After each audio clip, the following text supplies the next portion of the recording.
welcome. Hello. Hi. Yeah, I'm Geoff. I'm going to be talking about the software testing pyramid. This is it. It visualizes the different types of tests. Here at Action we talk about testing a lot, but there are in fact many different types of tests. We have manual tests at the top, all the way through to automated unit tests. And this pyramid diagram kind of visualizes how many and the proportions you want to have. So you do a few exploratory tests at the top. You have automated end-to-end tests, which you may have 20 or 30 of these. You have a bunch of tests in the middle, the test things in the middle, and then you have automated unit tests, and you might have 2,000 of these, so you can have way more. I'm just going to run through the different types of tests and explain what they are, what they're good for, and some of the advantages and disadvantages. Start with the manual testing. This is where we go into our app and just click around and say, does this work? Can I log in? Can I see the profile? And use my human eyes to see, oh, that box looks like it's in the wrong place, or hang on, where's the age box and why is it showing the date of birth? There's a 1970. These are good, but they're also slow, and it takes a long time. It's not really reproducible.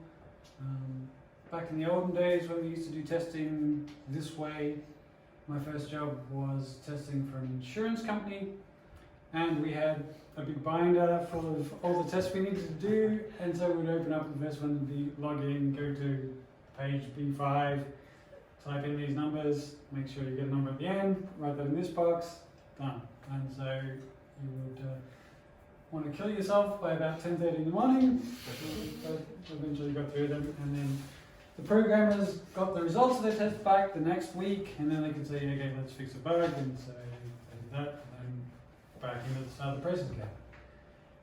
This is not how you want to test your whole system. This is where it came from. Yeah.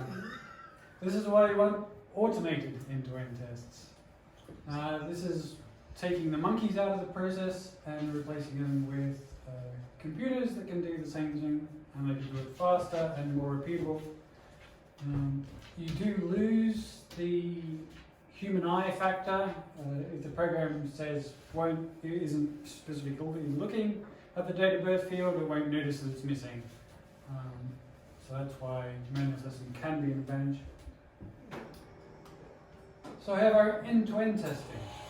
This is the next one down. This is where we test our entire app as if we were a user. So we start the browser, we go to our profile page that makes a request through the server. Server goes to the Rails controller goes to the database, we get our user back, and from the user we can query the image server, and that gives us the URL to our profile picture. And so our automated test tests that profile picture is there, but we've gone through all these dominoes, knocked them all down, each one is returning back through. So we're going through a lot of steps each time we want to test something. These tests are faster than manual tests, so we would take maybe 10 seconds, 5 seconds to do each of these. If you have a lot of them, that takes a long time, so we want to try and minimize how many of those we have.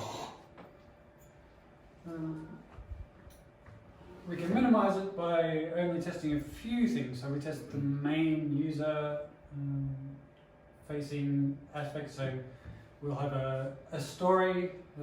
Can the user log in, change their profile picture, come out here. We'll have one end-to-end test for that, and that verifies all the things. In the middle here, we have a bit vaguer section with automated API tests, integration tests, and component tests. These tests more smaller chunks of the application at once. For example, for our profile picture example, rather than testing through the browser and testing against profile picture, we test it from the API. just ask the API for the profile picture, and we don't have to also generate the user's name and address, we don't have to get the date of birth, we don't have to render a profile page, we don't have to worry about logging in, logging out. So we could test just that component of the API. Integration tests, component tests, they're all kind of different things. We're talking about the similar sort of things. We're talking about testing a smaller section of your application. So an integration test might be that you can talk to your image server and get your profile pictures back. And for that, you don't even need to worry about making a request to Rails. You can just test it and get the part of the application that fetches the images and just run that directly and say, can you get the image? That's an integration test. Component test would be something like if you need to resize your images when you get them in or reprocess a video, you can test that in isolation too without having to run any of the rest of your application, just saying, here's an image, please give me back a thumbnail, and test if that works. So these are faster again than the end-to-end tests. You maybe a second if you need to access an external service. But you can have more of these. You can maybe have a couple hundred of these, but you also don't need to integrate with too many things, so that keeps the number down. So there's the integration middle test there, and at the bottom we have unit tests, and I love unit tests. If you want to have a lot of these, they can be super fast. You can have a test that runs in 1/100th of a second. If I have a test that takes 1/10th of a second, I think it's slow. So you can run 1,000 of these in the same time as it would take to run one integration test, or 10,000 at the same time it would take to run a couple of end-to-end tests. And these test one specific thing about your application. In this case, we're testing that this table is level. And that's the only thing we care about. We don't care whether it has splinters, we have another test for that. We don't care what type of wood, we have another test for that. And here we can say our level test fails. And so we know exactly what the problem with this table is. This table is not level, and we know what we need to do to fix that, where we just stick a bit of wood under the leg. And then our table's fine again. In our end-to-end tests, if our end-to-end test, it says it fails, we don't know whether it was because the table wasn't level, or was the table made of the wrong wood, or was one of the legs too short. So automated unit tests give us a very precise and accurate and easy to find reason for why there might be something wrong. So if we turn our pyramid into more of a blob, at the top we have things that run slowly, and at the bottom they run super fast, and also costs. They take longer to write, more time to write. Unit tests should be cheap and easy. Make things easy to debug. And yeah, so because the things at the bottom are fast and the things at the top are slow, it actually turns out if you were graphing this as according to time, you'd end up with more of a square, because you're allocating this much of your time to unit testing, this much to middle. But yeah, it's all visualizes as random. Everything can be unit, even though we talk about. I stopped talking about browsers when I got past the end-to-end tests.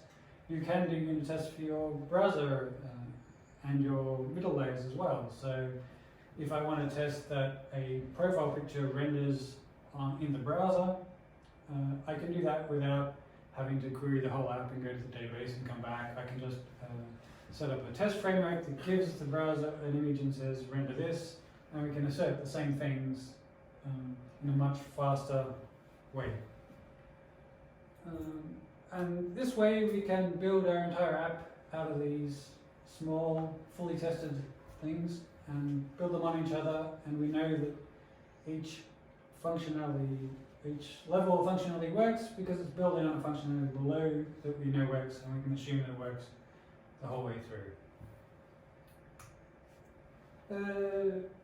Yep, so this is the pyramid. We need it all to give us a good feel for our apps and make sure our apps work and continue to work. They're all important. I love unit tests. Thank you.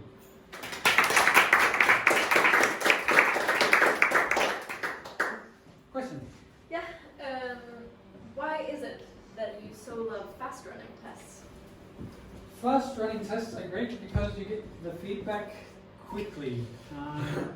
When you're developing, you want to know if the change you have made makes the program worse or better, or does what it's supposed to do. And if you can get that feedback fast like that, that's great. You can go on to the next thing. And when you're doing test-driven development, certainly every line, every piece of code you write, every line, every word has a test associated with it. So you want these to be running quickly, so you're not saying, okay, let's do a feature and then wait for 10 minutes, come back. Thanks.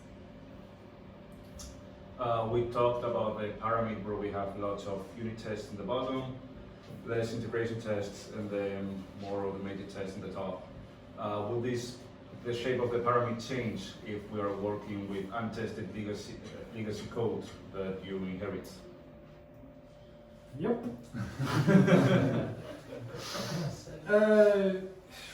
Yeah, when you inherit a legacy code base, you end up with this, which has a lot of manual tests.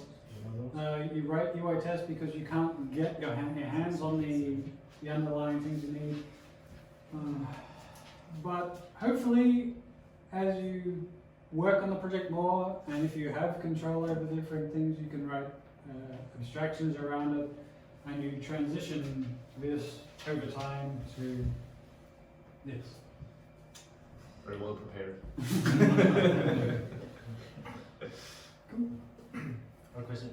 You talked about TDD approach. I also like unit tests a lot, but I sometimes feel that it's a bit difficult if like you have a feature and you start out with a test for that, and then you realize, oh, I actually need these small services, and then you need to write tests for that. Yep. And then all of a sudden you sort of have written a whole lot of tests, but Yep. actually not a lot of code, or because you actually don't know how you want to structure it. Does it make sense? Yep. So do you have any points on a good approach for that? Write different tests. Yeah. That's a whole other talk. Okay. But yeah, when you're writing tests, you will end up with writing a test for the feature that you want, and the test that will guide you say, okay, we need to. So say for instance you want to add something into an app bar that navigates to another thing that Yep. sort of renders a component Yep. that has some sort of thing in it. You Yep. can see there's multiple tests in that. Yep. So would you start off with writing the component, or would you start off with writing the thing in the app bar and make sure that is there, and then make the component, or? Yeah, I would start at the top and work down, and each level you get more detailed, and the tests at the top drive what you need. Sometimes you find you need less than you think you do. So you say, oh, give me an app bar, and I need 5 items for this. So I can just have a thing that gives me my items, and that's one method. And you can unit test that, and when you're unit testing that, you only need to test one because if it's returning 1, it can return 5 just as well. And so, and then you need a component there, and so you can say, okay, well, give me the component, and at this point, the notepad just needs a component, it doesn't need to care how the component works or what the component does. And then when you get to the component, you go, okay, now let's unit test this component, and you can test that in isolation without having to worry about whether it appears in a navbar or not. Does that make sense? Yeah, because the question was, do you go from the top of the pyramid, or do you go from the bottom of the pyramid up? Yeah, Do you I would usually go for the top down. Mhm. Yeah, it depends on the problem. Sometimes bottom up Yeah. is easiest, but Cool. Thanks, Thank you. Geoff.